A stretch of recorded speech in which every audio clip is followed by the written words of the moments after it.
everybody, welcome to Girl Guitar. My name is Mandy Rowden, and I'm going to talk to you really quickly about some really frequently asked questions with the pick. So often when we're new at guitar, all of our focus goes into the left hand because it is step one, but the pick is incredibly important. So it might be time to revamp how you're doing this. You want to hold it in what's called a key grip.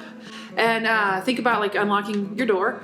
And the advantage that gives us is that the pick is now in the crook of my finger. It's cradled here and I can hold it very securely rather than being in the fingertips like this. This is bad.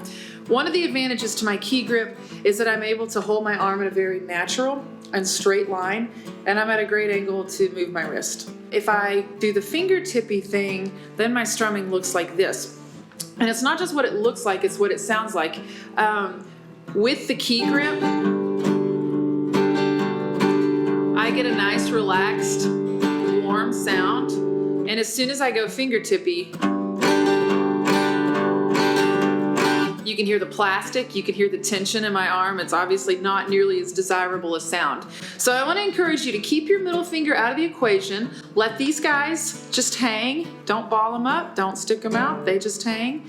Get your pick in a nice key grip, relax everything, and have fun strumming. If you want to learn more about what we're talking about in this video or girl guitar in general, you can check out girlguitaraustin.com, and you can also reach me through that website, and I would love to chat with you.